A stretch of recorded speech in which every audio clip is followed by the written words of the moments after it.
Il y a des créatrices UGC qui bossent tous les jours et pourtant elles restent bloquées pendant des mois et leur chiffre d'affaires n'évolue absolument pas. Et le pire, c'est même pas qu'elles ne sont pas capables.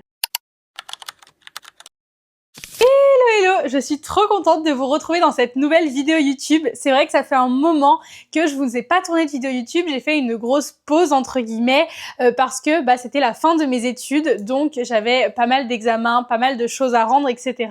Mais là, ça y est, je suis officiellement à 100% créatrice UGC et coach. Donc je reprends les petites vidéos YouTube et je suis juste trop contente. Mais voilà, en tout cas, si toi aujourd'hui t'as cliqué sur cette vidéo, c'est sûrement parce que t'as cette sensation de bosser énormément, tu postes, tu testes, tu prospectes, tu fais plein de choses, etc. Mais tu as la sensation que les résultats derrière tous tes efforts ne suivent absolument pas. Tu n'arrives pas à faire décoller ton chiffre d'affaires, les marques ne te répondent pas, les marques ne te contactent pas directement, etc. Et sache que c'est une situation dans laquelle je suis déjà passée et la plupart des élèves que j'ai accompagnés sont déjà passés aussi. C'est pourquoi aujourd'hui j'ai décidé de te regrouper en fait les 5 raisons pour lesquelles est-ce que aujourd'hui tu n'évolues pas dans ton activité de créatrice UGC et les raisons pour lesquelles en fait ton business ne décolle pas, ton chiffre d'affaires ne décolle pas.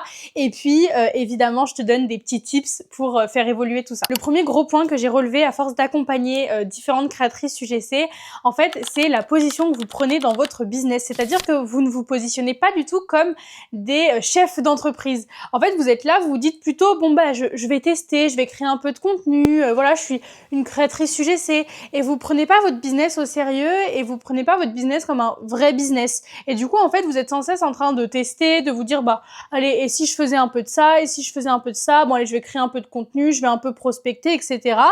Mais derrière, il n'y a aucune stratégie concrète. En fait, j'ai remarqué que la plupart du temps, vous faites énormément de choses, mais vous faites rien vraiment à fond à 100%. Et du coup, vous vous éparpillez. Un jour, vous allez faire ça, un jour, vous allez faire ça, et vous n'allez jamais vraiment réfléchir à, ok, comment est-ce que je vais le faire concrètement? Vous faites un petit peu tout au pif, etc. Et puis aussi, ce qui fait que vous faites ça, c'est que vous n'avez aucune vision long terme. Vous faites tout au jour le jour, vous réfléchissez pas à qu'est-ce qui va se passer par la suite, pourquoi est-ce que je mets ça en place, et du coup, comment le mettre en place, etc. Et aussi, souvent, vous allez adapter tout ce que vous faites, donc ce que vous mettez en place dans votre journée selon votre humeur.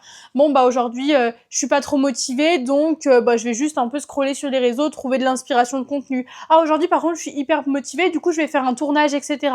Mais du coup, le fait que vous fonctionnez uniquement sur votre motivation, votre énergie du jour, votre mood, etc., ça fait que vous bossez pas du tout de manière stratégique et vous faites encore une fois un peu tout au pif, quoi. Concrètement, les questions qu'il faudrait que vous vous posiez, c'est ok, combien est-ce que je veux générer en chiffre d'affaires grâce à l'UGC? Et puis, comment est-ce que je vais faire pour générer ce chiffre d'affaires-là? Et sans ces deux questions-là, c'est entre guillemets normal que du coup vous avanciez sans aucune stratégie, sans aucune vision long terme. Alors que si jamais vous répondez à ces deux questions-là, là vous allez pouvoir mettre en place peut-être un planning, des objectifs, ce genre de choses qui vont faire que concrètement vous allez mettre en place des choses qui vous poussent à réussir et des choses qui vous mènent vers la réussite de vos objectifs. Mais si jamais vous vous fixez pas d'objectifs qui sont clairs et d'actions en face de ces objectifs-là, c'est normal en fait que vous fassiez un petit peu tout dans tous les sens en vous éparpillant. Donc voilà, en fait il faut vraiment que votre activité de créatrice UGC, vous la voyez comme un vrai business et que tout le temps vous vous remettiez en question, vous vous posiez des questions sur les stratégies à mettre en place, comment les mettre en place, concrètement qu'est-ce qui fonctionne dans mon activité, qu'est-ce qui ne fonctionne pas, qu'est-ce que je n'ai pas encore testé, qu'est-ce que j'ai testé mais qui ne marche pas, tout ce genre de questions en fait qui fait que vous allez avancer et aussi arrêter de fonctionner selon votre mood du jour, selon votre humeur du jour.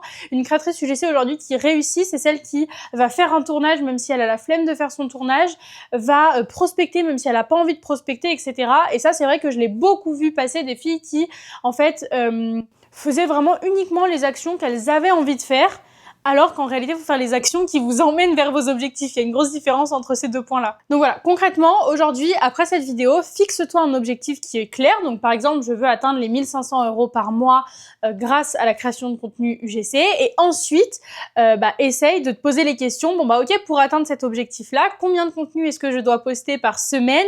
Combien de marques est-ce que je dois prospecter par semaine, etc. Et justement, ces deux questions-là, elles mènent au point suivant de cette vidéo. En tant que créatrice UGC, en en général, vous ne mettez pas vos efforts au bon endroit. Ce que j'entends par là, c'est qu'en général, vous travaillez, certes, vous êtes sur votre ordinateur, vous faites des choses, etc. Mais vous ne mettez pas votre énergie là où en fait, ça va vous générer des résultats, donc des clients, donc des collaborations, etc. Et en général, vous confondez beaucoup être occupé et être efficace dans ce que vous mettez en place comme action. Et en fait, ça, je l'ai vu avec énormément de mes élèves et on appelle ça la procrastination active. C'est le fait de se dire, bon bah allez, je vais aller refaire 100 fois mon feed Instagram, je vais aller refaire les couleurs de mon portfolio, etc.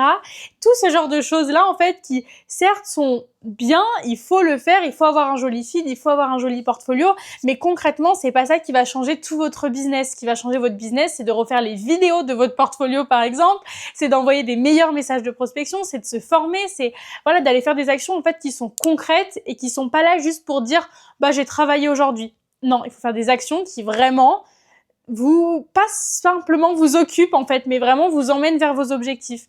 Et justement, là, j'ai un exemple d'action assez concrète. Je sais qu'en général, vous êtes beaucoup à prospecter. Donc, vous allez prospecter des marques, etc., etc. Mais derrière, votre portfolio, il est pas vraiment bien travaillé. Votre portfolio, il est pas optimisé. Et ça, c'est un gros problème. Là aussi, si jamais vous prospectez alors que votre portfolio, les vidéos de votre portfolio ne sont pas ouf, entre guillemets, désolé pour les termes employés, mais concrètement, là, vous mettez pas votre énergie au bon endroit. Et c'est hyper important. D'ailleurs, j'aurais peut-être dû le mettre en point numéro 1 de cette vidéo, mais votre portfolio, c'est clairement ce qui va vous permettre de décrocher des collaborations, c'est ce qui montre en fait votre travail, c'est ce qui fait qu'une marque va dire oui ou non à une collaboration avec vous. Donc, c'est hyper important de retravailler votre portfolio avant toute chose en fait. C'est vraiment le premier point, le point central de votre activité. Et évidemment, il faut être hyper objectif vis-à-vis de votre portfolio. Il faut pas se dire « Ah oui, c'est super ». Bah, en général, c'est pas si super que ça si jamais vous signez pas de collaboration. Donc, c'est vrai qu'il faut vraiment réussir à vous remettre en question, à remettre en question vos vidéos, à aller à droite, à gauche, chez d'autres créatrices UGC, voir d'autres portfolios. Enfin, vraiment essayer de vous inspirer au maximum pour venir se poser les questions d'analyser vos propres vidéos et se dire ok, mais est-ce que ma vidéo elle est vraiment bien, qu'est-ce que je peux améliorer, qu'est-ce que je peux faire mieux, etc. Et une fois en fait que votre portfolio il est vraiment parfait et qu'il peut vraiment attirer des marques et qu'il peut donner envie à des marques de bosser avec vous, à partir de là vous pourrez ensuite prospecter, vous pourrez ensuite poster sur vos réseaux sociaux, etc. Mais tant que votre portfolio, la base en fait de notre métier n'est pas tip top, quitte à y passer 1 mois ou 2. Je sais qu'en général, vous êtes hyper pressé, vous voulez faire très vite de l'argent, ce qui est normal, etc.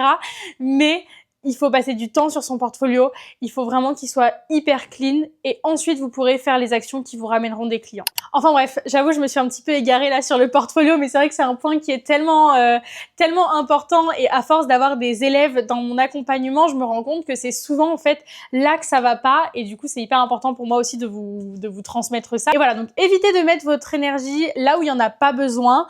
Donc dans un premier temps, revoyez votre portfolio et une fois que vous avez revu votre portfolio et qu'il est vraiment clean, mettez en place des actions qui vous ramènent des clients, donc prospection et personal branding, et évitez de mettre en place des petites actions qui servent à rien comme refaire votre feed Insta, refaire les designs de votre portfolio, regarder, vous inspirer mais en réalité vous scrollez, enfin voilà, tout ce genre de choses, et faites vraiment des choses qui vous ramènent des clients et c'est ces 3 choses-là, portfolio, prospection, personal branding. Mais attention, là encore une fois, quand tu vas mettre en place ces 3 actions-là principales entre guillemets qui vont te ramener des clients, si jamais tu mets en place tout ça mais que c'est mal fait, bah là encore une fois tu risques quand même de rester bloqué dans ton activité de créatrice UGC et c'est là où on arrive du coup sur le 3e point qui concerne évidemment les stratégies à mettre en place. En fait, si jamais tu mets en place des actions dans ton business, que tu prospectes, que tu postes du contenu sur tes réseaux sociaux, etc., mais que tu comprends pas exactement ce que tu fais et pourquoi est-ce que tu fais ça, bah là aussi il y aura un gros problème parce que forcément ça voudra dire que ce sera pas très bien fait. Et la grosse erreur que je vois justement vis-à-vis des stratégies en général, c'est que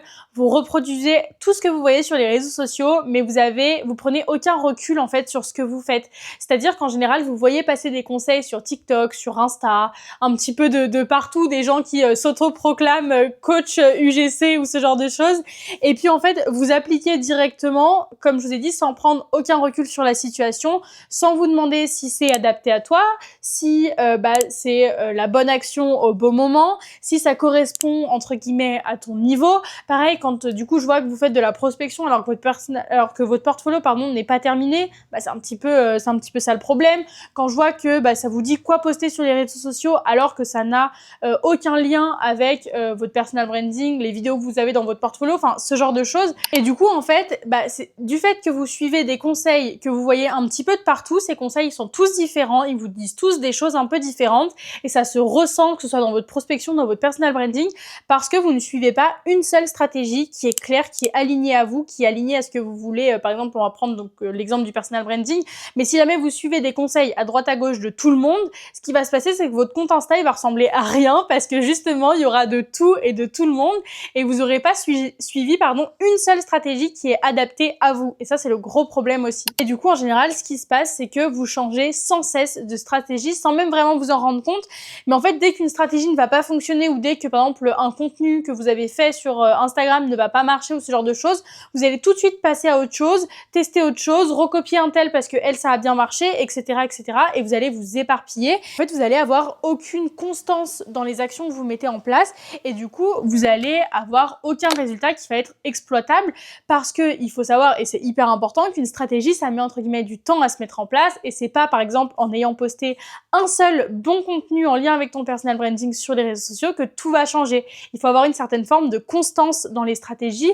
Pareil pour la prospection, c'est pas en ayant fait un seul bon message de prospection à une marque, si la marque ne vous répond pas, ça ne veut pas dire que la stratégie est mauvaise. Il y a vraiment une certaine forme de constance en fait dans les stratégies à mettre en place et à garder. Par exemple, le fait d'envoyer un message à une marque, ça c'est pas une stratégie en tant que telle, ça c'est un outil.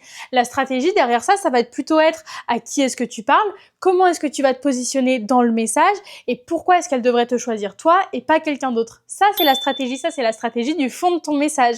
Le fait de simplement envoyer un message de prospection, ça c'est pas une stratégie, c'est un outil pour acquérir des clients. Et en fait pour moi le problème dans tout ça c'est pas forcément le manque d'informations parce que justement vous avez énormément d'informations qui tombent de partout et par exemple mes vidéos YouTube en font partie et je vous conseille de suivre mes conseils. Non je rigole mais voilà vous avez plein de conseils de partout donc vous manquez pas d'informations en tant que telles mais derrière ces informations là vous manquez en fait de compréhension et vous n'allez pas chercher le pourquoi du comment est-ce que cette personne a dit ça, est-ce que c'est adapté à moi. Il y a vraiment un manque de logique derrière tout ça et vous appliquez entre guillemets bêtement ce qu'on vous dit sans réfléchir à derrière est-ce que c'est adapté à vous oui ou non ou comment l'adapter selon votre situation, selon ce que vous voulez dégager sur les réseaux, etc. Donc en fait au lieu de multiplier toutes les actions que vous mettez en place, là à partir d'aujourd'hui essayez vraiment de comprendre les mécanismes qu'il y a derrière et justement ça nous mène au quatrième point, au quatrième problème qui fait que vous évoluez pas dans votre business UGC, c'est le fait justement que vous n'analysez absolument rien de ce qui se passe. Ce que j'entends par là en fait c'est que bah, tu vas regarder ce que tu fais, tu vas regarder toutes les actions que tu as mis en place, etc. Mais tu vas jamais prendre le temps de comprendre concrètement ce qui se passe derrière. C'est-à-dire que tu sais pas en fait au final ce qui fonctionne pas, qu'est-ce que tu dois ajuster, etc. Tu prends jamais de recul sur la situation. Alors qu'aujourd'hui les créatrices UGC qui réussissent vraiment dans le domaine, c'est des créatrices UGC qui prennent vraiment le temps en fait de entre guillemets sortir la tête du guidon et de se dire ok bah qu'est-ce qui marche, pourquoi est-ce que ça marche, pourquoi est-ce que ça marche pas, dans cette vidéo là par exemple que j'ai tournée, qu'est-ce que je peux améliorer, qu'est-ce que je peux faire mieux, qu'est-ce que au contraire est très bien et que je dois garder pour les prochaines vidéos, etc. Et c'est exactement pareil pour les stratégies. Donc par exemple pour la stratégie de personal branding, il faut vraiment prendre le temps en fait de comprendre ce qui marche pas. Et je sais qu'aujourd'hui on est dans une génération où on veut que tout aille hyper vite, c'est-à-dire que vraiment on veut avoir un chiffre d'affaires rocambolesque en très peu de temps, etc. Mais ce qu'il faut comprendre c'est que un business ça prend du temps à être mis en place et c'est pas parce qu'en fait on est sur les réseaux sociaux et que les gens nous vendent sans cesse du rêve comme quoi on peut atteindre les 20 000 euros par mois en un mois, etc. que c'est forcément vrai. Un business qui est durable, ça prend du temps à se mettre en place, c'est un mécanisme entre guillemets à mettre en place et c'est normal que ça prenne un petit peu du temps, ça se construit pas comme ça en un claquement de doigts. Et en fait, si toutes les semaines vous changez de stratégie, si toutes les semaines vous écoutez des conseils qui sont différents d'un tel, que vous êtes sans cesse en train de changer plein de choses, en train de faire des vidéos tout le temps hyper différentes, un coup du studio, un coup du lifestyle, un coup vous, sur les réseaux sociaux, vous allez poster une fois par jour, puis plus du tout, puis etc. Enfin, vous êtes tout le temps en train de changer de stratégie. En fait, vous allez jamais laisser le temps aux choses que vous mettez en place de fonctionner. Et c'est exactement ce qui va faire que les résultats vont prendre du temps. Alors que si vous vous mettez focus sur une stratégie et que cette stratégie-là, vous essayez sans cesse de l'optimiser, de faire en sorte qu'elle s'améliore, etc. Là, vous allez avoir des résultats petit à petit grâce à l'effet cumulé. Mais voilà, il faut vraiment en fait que vous soyez focus sur une seule stratégie, que vous avanciez et que certes, vous regardez un petit peu les autres choses qui se font à droite à gauche parce qu'il faut quand même évoluer avec les tendances et ce genre de choses, mais il faut pas changer complètement de stratégie tous les 2 jours parce que ça va faire que vous n'allez pas avancer du tout. Donc à partir d'aujourd'hui, essaye vraiment de regarder les stratégies que tu veux mettre en place. Moi, la meilleure stratégie que je te conseille, c'est évidemment celle du personal branding pour pouvoir acquérir des clients sans avoir besoin de prospecter. Mais peut-être que c'est une stratégie qui ne te correspond pas. Et si c'est le cas, alors ne te force pas à poster sur les réseaux sociaux, privilégie la prospection, le face-à-face, le porte-à-porte, etc. Mais voilà, en gros, regarde la stratégie que tu as envie d'appliquer et puis regarde comment est-ce que cette stratégie, elle s'applique. Essaye, donc par exemple pour le personal branding, d'aller voir d'autres créatrices UGC, comment est-ce qu'elles se positionnent, comment est-ce qu'elles parlent sur leurs réseaux sociaux, quel type de contenu est-ce qu'elles font, tout ce genre de choses-là. Et puis essaye de comprendre vraiment comment ça se passe en termes de stratégie et puis ensuite comment adapter cette stratégie-là à toi, à ce que tu as envie de poster, à ce que tu as envie de faire. Encore une fois, on ne recopie pas, on ne se compare pas. Le but, c'est juste de comprendre comment ça marche. Et puis, une fois que tu as entre guillemets réalisé ta stratégie dans ta tête, et à partir de là, tu peux passer à l'action et puis garder entre guillemets le cap et vraiment ne pas essayer de t'éparpiller dans tous les sens et puis tu verras que les résultats arriveront. Et puis le dernier point qui me semblait indispensable de vous parler, qui est au-delà des stratégies, au-delà des analyses, etc. et qui inconsciemment peut vraiment bloquer votre activité, ça va être évidemment le mindset. Le mindset, c'est quoi? C'est pas le fait que tu ne passes pas à l'action. Le mindset, c'est le fait que tu passes à l'action, mais tu passes à l'action avec des peurs, des hésitations, des doutes. Et le problème en fait, c'est que ça va te faire ralentir sans même que tu t'en rendes compte. C'est-à-dire que par exemple, tu vas procrastiner sans t'en rendre compte en disant non mais là, c'est un peu la procrastination active que je te parlais au début, ça va être non mais là je peaufine un petit truc, non mais là je réfléchis, non mais là je vais préparer un peu ma vidéo, etc. Toutes des petites actions comme ça que tu vas mettre en place mais qui en réalité ne servent à rien. Ça, c'est une certaine forme de peur en général de passer concrètement à l'action et c'est un peu pour se dire bon j'ai fait quelque chose mais j'ai pas fait quelque chose qui me faisait peur. Et du coup, le résultat, c'est que vous allez repousser en fait les vraies actions qui vous emmenent des vrais résultats parce qu'il y a cette peur au fond de vous. Pareil, en général, quand vous avez ce genre de peur-là et que le mindset il suit pas, vous allez sans cesse chercher à être parfait ou alors vous allez sans cesse vous comparer aux autres. C'est-à-dire que vous voulez sans cesse vous sentir plus légitime, vous sentir plus prêt, être sûr de vous pour pouvoir vous lancer, etc. avant même d'agir. Et puis aussi, vous allez parfois vous créer des problèmes qui n'existent pas encore. Oui, mais qu'est-ce qui va se passer quand j'aurai beaucoup de collaborations avec beaucoup de marques, comment je vais gérer mon emploi du temps, etc. Ça va être toutes ces choses-là qui vont vous passer par la tête et qui vont vous empêcher de passer à l'action, alors qu'en réalité, tant que vous n'avez pas le problème, vous pouvez pas vous inventer un problème. Je veux dire, essayez déjà d'avoir plein de clients et ensuite on verra comment l'emploi du temps marchera quand vous aurez plein de clients. En fait, moi, ce que je conseille vis-à-vis du mindset et de toutes ces petites peurs-là qui vous empêchent en fait d'avancer et qui font que vous passez 20 minutes à relire des messages, que vous perdez du temps sur chaque action que vous mettez en place parce qu'au fond de vous, vous avez peur. Moi, ce que je vous conseille, c'est vraiment en fait de vous concentrer sur votre niveau actuel. Où est-ce que vous en êtes aujourd'hui? Qu'est-ce que vous devez mettre en place? Et en général, quand vous faites le premier pas, quand vous faites votre tournage qui vous faisait peur, quand vous prospectez la marque qui vous faisait peur, quand vous analysiez vos vidéos alors que vous repoussiez ce moment-là, en général, c'est dès lors que le premier pas a été fait que vous n'avez plus peur, vous n'avez plus de doute et en fait, la machine se met en route inconsciemment. Donc voilà, les peurs qui reviennent souvent en général avec mes élèves, ça va être la peur de l'échec, la peur du regard des autres et en fait pour ces 2 points-là, ce qui est hyper important, par exemple la peur de l'échec, est-ce que vous n'avez pas plus peur d'échouer à la fin de votre vie et de vous être dit ok j'ai même pas essayé en fait, ou alors de vous dire bon j'ai essayé Et certes, j'ai pas réussi, c'était pas fait pour moi. Et entre guillemets, il y a pas de raison que ce soit pas fait pour vous. Il y a pas de raison que vous échouiez. Tant que vous vous donnez à fond, tout le monde peut réussir dans cette activité-là. Il faut juste en fait se donner les moyens, se donner à fond. Et je dis pas que ce sera facile parce que c'est loin d'être le cas et je suis pas là pour mentir. Mais c'est tout le monde peut réussir et voilà, il faut juste être prêt à se donner les moyens. Donc essayez. J'allais dire n'ayez aucune peur.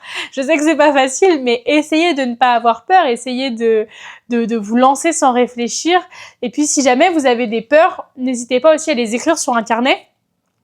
Pourquoi est-ce que vous avez ces peurs-là, d'où est-ce qu'elles viennent entre guillemets, et puis essayer du coup de changer ces peurs-là en pensée entre guillemets un peu plus positive. Donc voilà, si t'es encore là en cette fin de vidéo, ça veut dire que tu fais partie de ces créatrices UGC-là qui se sentent bloquées dans leur activité. Et si je peux te faire un petit résumé de tout ce que tu dois mettre en place aujourd'hui, ou en tout cas arrêter de faire aujourd'hui, ça va être dans un premier temps d'arrêter de fonctionner au hasard, donc vraiment essayer de structurer ton business comme si c'était un vrai business et d'arrêter de prendre ça comme une petite activité et vraiment se dire que tu es une chef d'entreprise d'un business et voir ton business avec cette vision-là. Ensuite, tu vas devoir arrêter de mettre ton énergie au mauvais endroit, c'est-à-dire que la prospection ne sert à rien si ton portfolio, par exemple, n'est pas optimisé. Voilà, je reprends cet exemple-là. Mais voilà, essayer de mettre ton énergie dans des actions qui font vraiment évoluer ton activité UGC. Ensuite, troisième point, tu dois absolument comprendre ce que tu mets en place, comprendre les stratégies que tu mets en place. Tu dois pas simplement appliquer des choses, mais tu dois vraiment appliquer des choses avec une intention derrière de pourquoi est-ce que tu mets ça en place. Et justement, c'est là aussi où tu vas devoir analyser, donc analyser pour essayer de comprendre, pour pouvoir ajuster, pour pouvoir évoluer dans les actions que tu mets en place. Et puis évidemment, le dernier point, ça va être qu'il va falloir travailler ton mindset. Il faut essayer d'éliminer au maximum tes différentes peurs. Et voilà, tu dois arrêter de te freiner toute seule parce que tes peurs, elles ne doivent pas décider à ta place et c'est à toi de reprendre le contrôle des actions que tu mets en place et d'être à ton plein potentiel, j'ai envie de dire. Donc voilà, et j'ai envie de finir sur une petite question. Aujourd'hui, à chaque action que tu mets en place, pose-toi la question de est-ce que je suis en train d'essayer de m'occuper ou est-ce que je suis en train de construire quelque chose de solide, un business de solide. Voilà, c'est la petite question que je veux que tu te poses à chaque fois que tu organises tes journées, que tu organises les actions que tu as à mettre en place dans la journée, etc. Et si vous voulez aller encore plus loin, n'hésitez pas aussi à remplir mon formulaire de candidature Elevate UGC qui se retrouve juste en dessous. N'hésitez pas aussi à me contacter si vous avez des petites questions ou quoi que ce soit, je reste bien sûr très ouverte. Et puis voilà, j'espère que cette petite vidéo vous a plu. Moi, je vous fais de gros bisous et on se dit à la semaine prochaine.